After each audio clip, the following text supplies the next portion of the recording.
Bapak semua. Alhamdulillah luar biasa. Allahu Akbar. Nah, tadi sebelumnya masuk sama siapa? Pelajaran apa? Pelajaran hadis ya. Sekarang kita masuk ke pelajaran fikih ya. Fikih kita akan bahas tentang kurban dan akikah. Sebelumnya siapa yang tidak hadir? Tidak hadir. Atau di semua mungkin? Di semua. Alhamdulillah. Sudah hadir ya. Oke. Kita akan lanjutkan materi kita selanjutnya itu tentang kurban dan akikah. Nah, sebelum kita masuk ke materi, sekarang Bapak mau nanya dulu. Ada yang tahu apa itu pengertian dari kurban? Boleh? Pengertian dari kurban?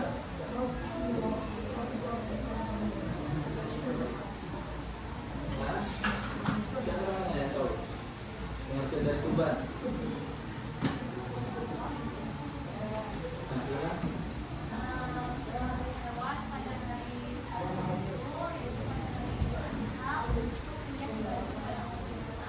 Itu waktunya kapan? Waktu pelaksanaan kurban itu kapan? Dari kapan?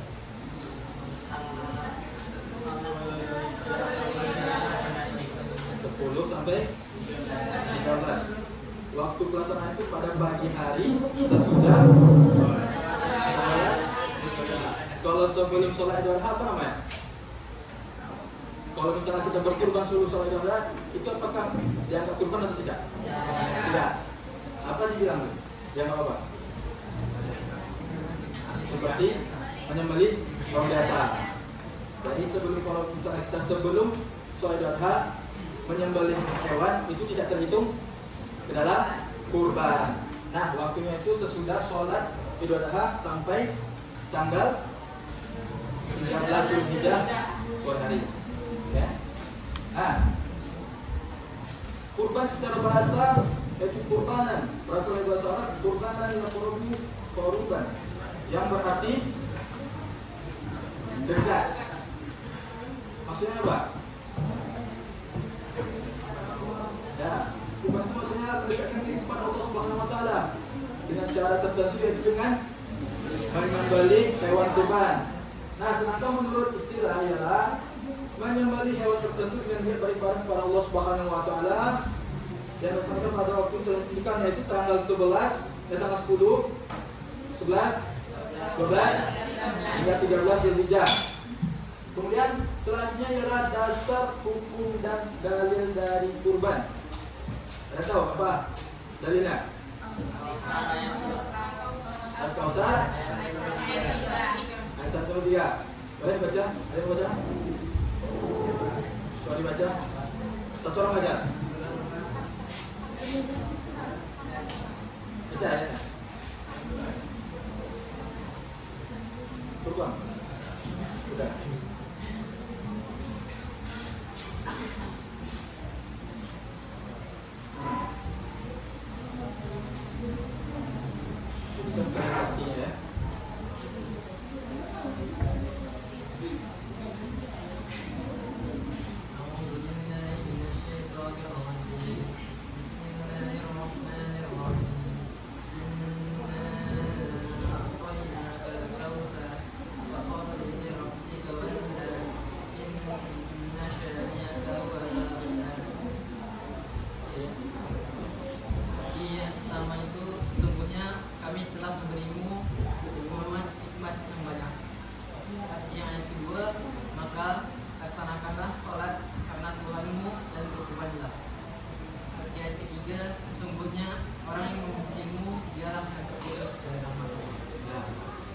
Itu adalah dalil tentang kurban, yaitu pada ayat kedua surat Al-Kausar.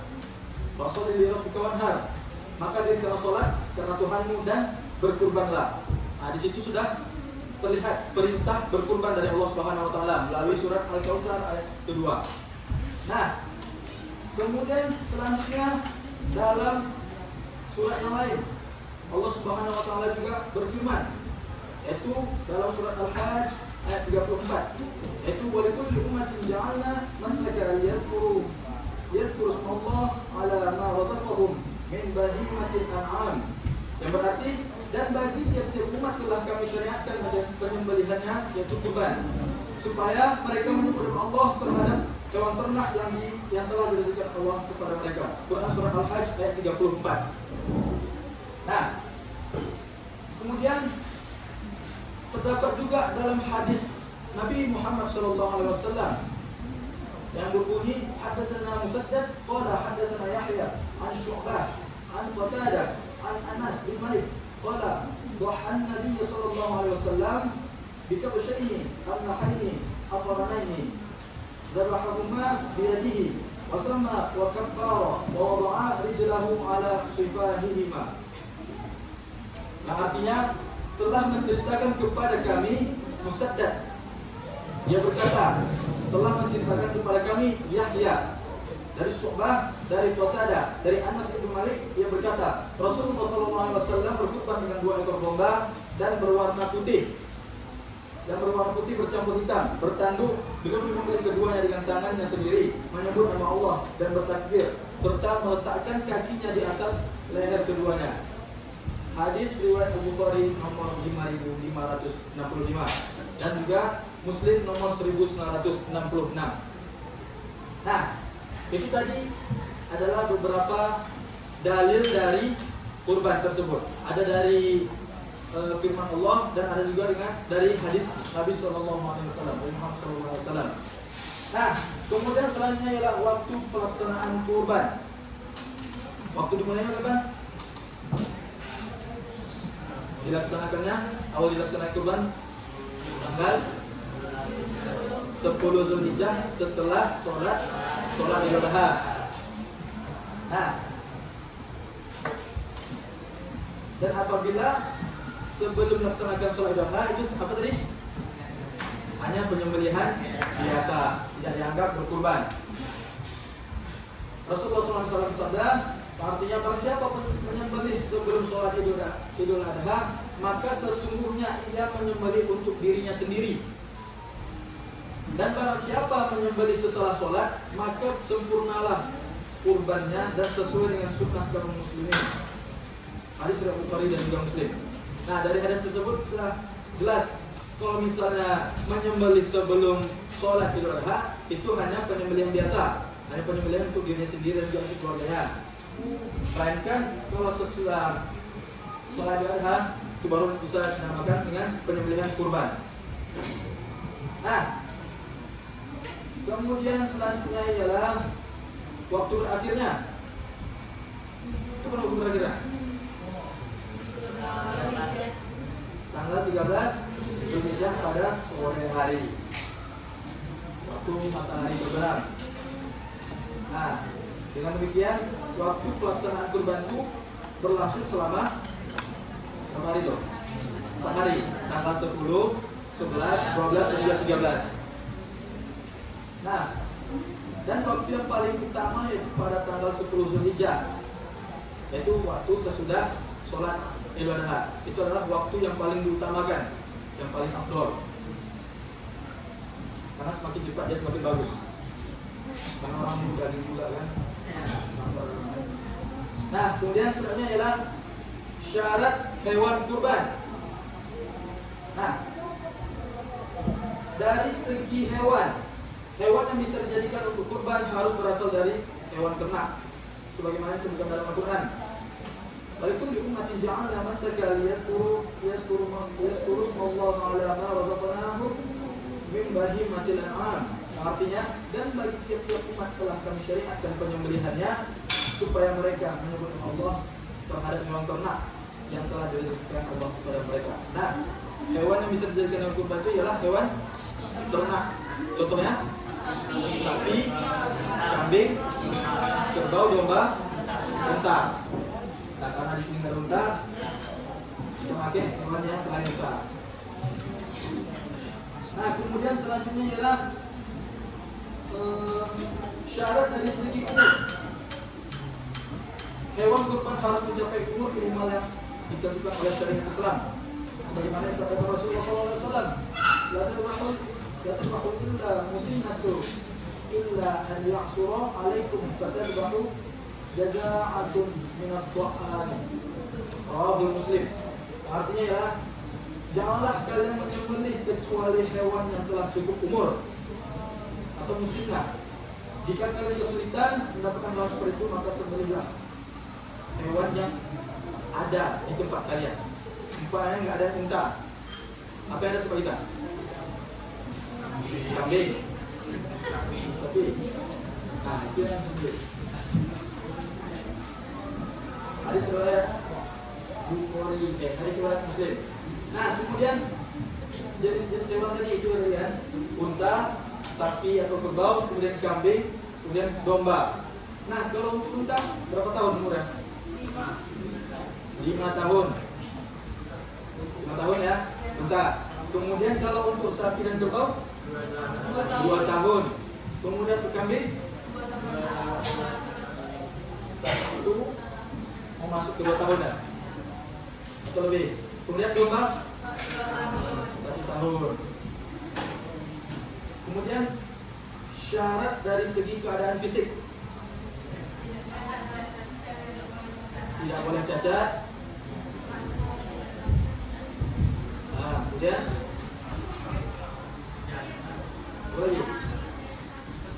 Ya, yang sehat, gemuk, badan kurus tidak dianjurkan karena tidak ada dagingnya ya.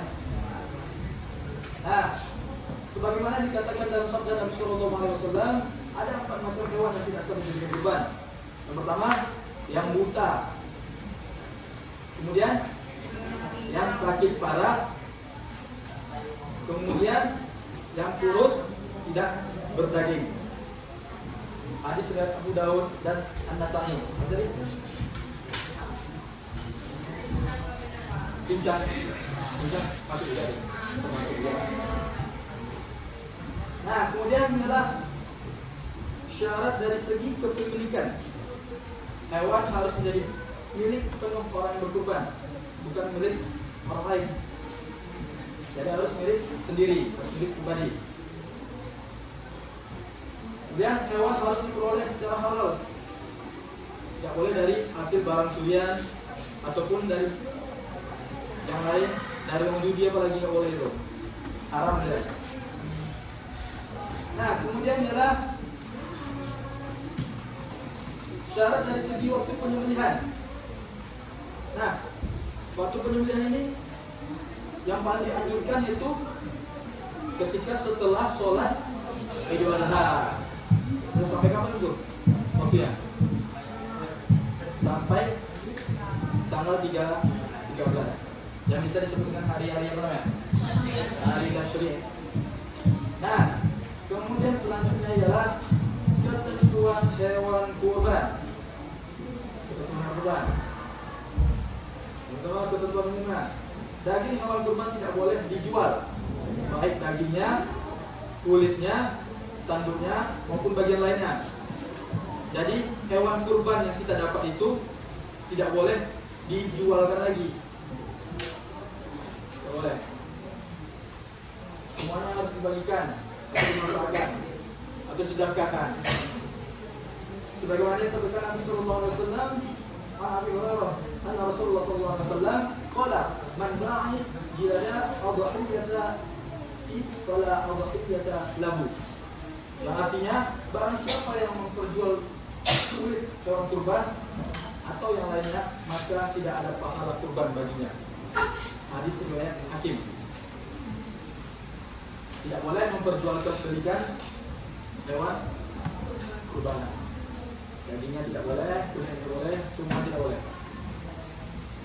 Nah, kemudian selanjutnya adalah cara pembagian daging kurban.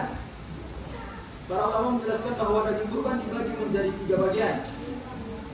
Berdasarkan firman Allah Subhanahu wa taala dalam surah Al-Hajj ayat 36. Fakulu minha wa aqli wa ta'amu qana'a wal mu'tar. Artinya makanlah sebagian darinya dan berikanlah makan orang yang rela dengan apa adanya, yaitu orang miskin, orang yang meminta. Kemudian orang yang membutuhkan. Quran surah Al-Hajj ayat 36. Nah, pembagian daging kurban itu sepertiga bagian dimakan sendiri oleh orang yang berkurban. Seperti itu sebagai bentuk rasa syukur terhadap nikmat Allah Subhanahu wa taala. Kemudian sepertiga lagi dihadiahkan kepada kerabat, tetangga atau sahabat. Boleh diberikan kepada orang lain juga. Kemudian sepertiga lagi dibagikan atau disedekahkan kepada fakir, miskin atau orang yang membutuhkan. Nah, kemudian selanjutnya adalah kurban, ketentuan khusus kurban nazar dan juga sunnah. Kurban nazar dan juga sunnah. Apa itu nazar? Nazar itu berniat atau janji ya. Nah, kalau misalnya dilanggar apa? Berdosa. Nah, kemudian menurut Imam Syafi'i, kurban nazar ini tidak boleh dimakan oleh orang yang bernazar tersebut. Karena apa? Karena kalau orang yang bernazar itu dagingnya itu harus diberikan kepada orang lain. Yang orang bernazar tersebut tidak boleh makan karena itu adalah janji dia atau niat dia yang harus dibayarkan. Nah, kecuali kalau kurban sunnah itu boleh dibagikan, dimakan oleh yang berkurban dan boleh juga disedekahkan, bebas. Nah, kemudian selanjutnya adalah ketentuan penerimaan daging kurban. Nah, yang pertama adalah sahibul kurban atau orang yang berkurban. Kemudian kerabat, tetangga atau teman. Kemudian fakir dan juga miskin. Nah, jadi lebih diutamakan membagikan kepada orang yang fakir dan juga miskin, orang yang membutuhkan. Nah, kemudian selanjutnya adalah ketentuan pengolahan dan pembagiannya. Daging kurban boleh dimasak dahulu, lalu dibagikan atau dibagikan mentah-mentah. Nah, daging kurban itu boleh dibagikan dengan cara dimasak dulu atau dibagikan mentah-mentah. Nah, kemudian selanjutnya tidak boleh membayar jasa penyembelih dengan daging kurban, tetapi boleh memberinya daging setelahnya sebagai bentuk sedekah. Tidak boleh membayarnya. Kemudian sebagaimana yang dikatakan oleh Ali bin Abi Thalib radhiyallahu anhu, Rasulullah sallallahu alaihi wasallam amarni an ahya ala na'jati qurbanihi wa adrab asyatu wa awsila lahmaha wa jildaha wa jilyaha wa lam a'ati min adzabbaina bi syai'in minha. Yang artinya Rasulullah SAW memerintahkan aku untuk mengurus unta kurban beliau dan membagikan seluruh daging, kulit, dan aku tidak boleh memberikan sesuatu pun darinya kepada penyembelih sebagai upah. Jadi hewan kurban tersebut tidak boleh diberikan sebagai upah kepada penyembelih. Hadis riwayat Bukhari dan juga Muslim. Nah, selanjutnya adalah hikmah kurban. Apa hikmah? Sebutkan salah satu hikmahnya. Hikmah dari berkurban. Betul. Betul, sama. Apa lagi? Hikmahnya? Menunjukkan berita. Sudah jadi. Lainnya apa?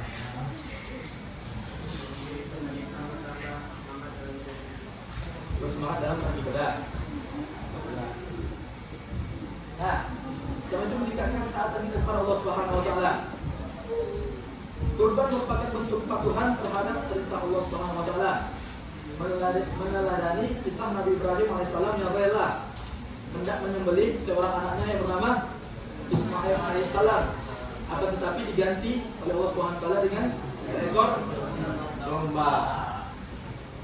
Itu saking taatnya Nabi Ibrahim sampai beliau rela hendak menyembelih anaknya atas perintah Allah Subhanahu wa taala. Sebagaimana difirmankan Allah Subhanahu wa taala dalam Al-Qur'an, yaitu qul inna sholati wa nusuki wa mahyaya wa mamati lillahi rabbil alamin. Sesungguhnya salatku, ibadahku, hidupku dan matiku hanyalah untuk Allah Subhanahu wa taala, Tuhan semesta alam. Quran surah Al-An'am ayat 162. Nah, kemudian selanjutnya menumbuhkan keikhlasan kita kepada Allah Subhanahu wa taala.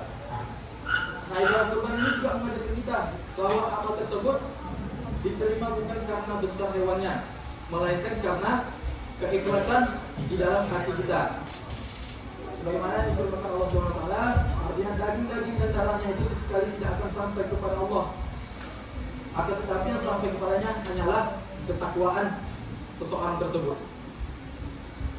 Nah, yang nyampe kepada Allah itu ialah ketakwaan seorang tersebut pada Allah Subhanahu wa taala.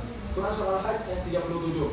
Nah, kemudian selanjutnya ialah meneladani pengorbanan Nabi Ibrahim alaihissalam dan juga Nabi Ismail alaihissalam. Kurban ini mengingatkan umat Islam tentang kisah pengorbanan besar seorang ayah kepada anaknya yang tanpa ragu atas perintah Allah Subhanahu wa taala, yang Allah memerintahkan Nabi Ibrahim menyembelih anaknya. Nabi Ibrahim menyanggupi perintah tersebut. Akan tetapi Allah berencana lain dengan mengganti anak tersebut dengan seekor domba, sehingga selamatlah Nabi Ismail alaihissalam. Nah, kemudian selanjutnya mendekatkan diri kepada Allah Subhanahu wa taala. Dari kata kurban sendiri ialah dekat. Maka tujuan utama dari berkurban tersendiri ialah mendekatkan diri kepada Allah Subhanahu wa taala. Nah, kemudian selanjutnya kita akan masuk ke dalam materi selanjutnya, yaitu tentang akikah. Atau apa itu akikah? Akikah. Saya jelaskan apa itu pengertian dari akikah. Akikah.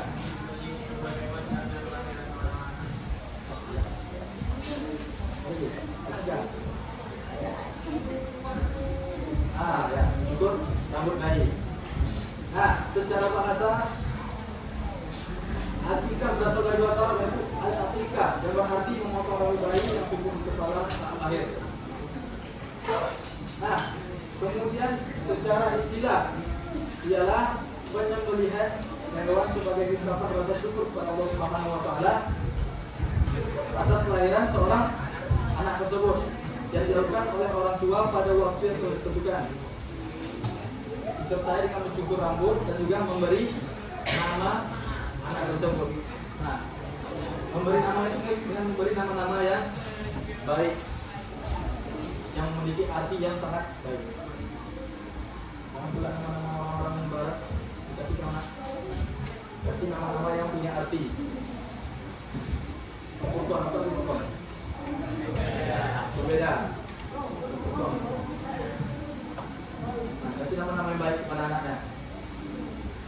Nah, kemudian selanjutnya adalah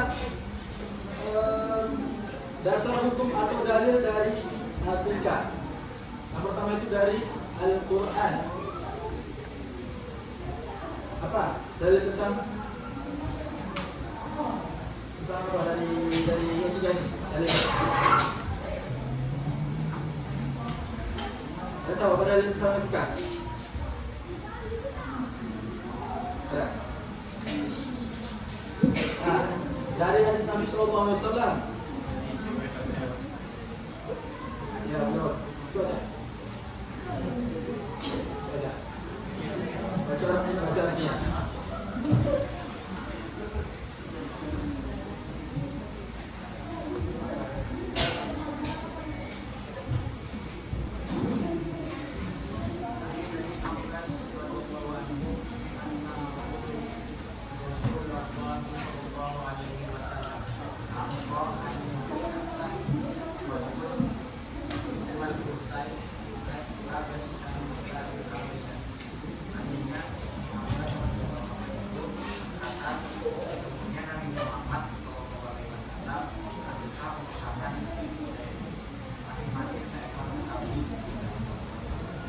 Itu hadis gue coba.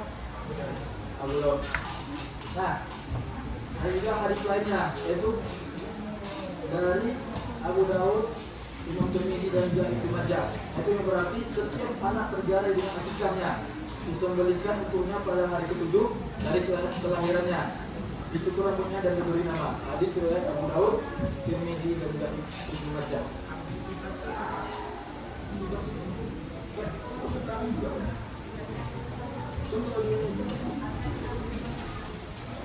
Yang domba kambing yang itu ya, dan tanduk yang itu, bentar ya. Bebas. Puasa juga karena lagi bahasa bebas. Bebas.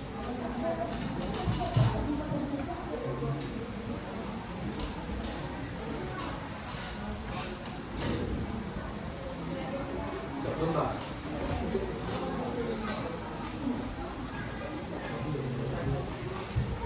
Bahasanya ada yang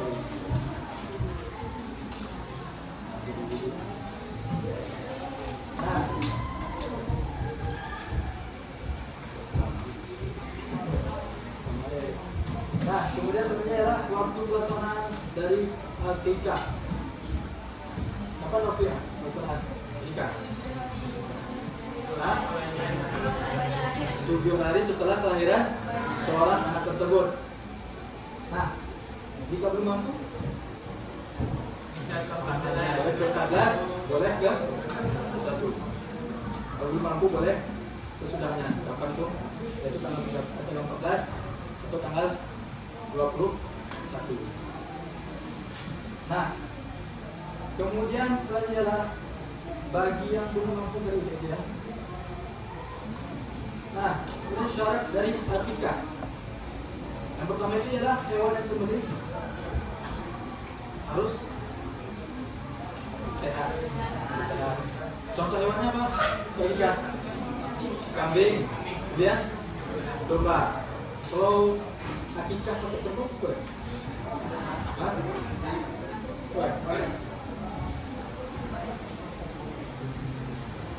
kalau akikah kan pakai kambing. Nah, kemudian ya sehat, tidak cacat, cukup umur. Berapa umurnya? Minimal 1 tahun. 1 tahun. Nah, kemudian disembelih dengan niat untuk berakikah dan niat yang lain. Niat untuk berakikah. Kemudian dilakukan oleh orang tua seorang anak tersebut. Nah, kemudian ketentuan dari akikah. Kalau untuk laki-laki berapa? 2.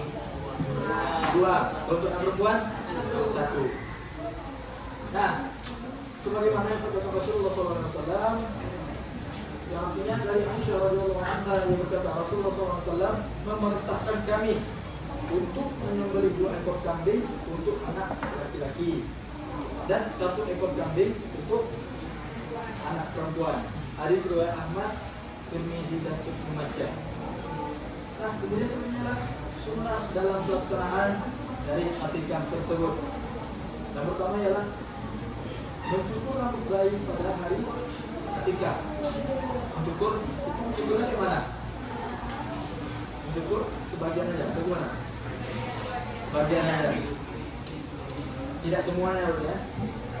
Sebagian dari rambut bayi.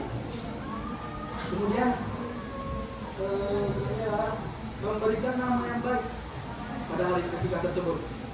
Tadi sudah dijelaskan, memberikan nama anak itu dengan nama yang baik, yang ada arti baiknya. Jangan pula nama-nama gaul, nama-nama artis-artis yang dari orang-orang mana yang asal artinya. Kemudian sebenarnya membalikan dari akikah kepada kerabat, tetangga dan mati miskin dan sunahkan berikan dalam keadaan yang sudah masak. Berbeda dengan kurban.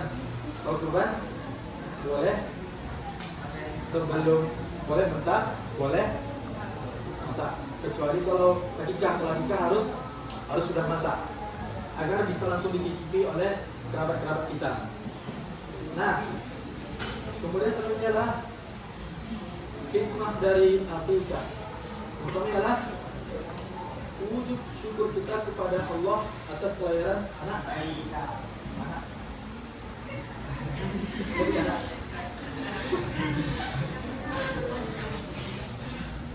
Nah, wujud syukur kepada Allah atas kelahiran seorang anak. Hakikat dilakukan sebagai rasa syukur kepada Allah karena telah mengaruniakan anak. Rasulullah SAW bersabda, setiap anak tergali dengan akikahnya disembelihkan untuknya pada hari ke-7.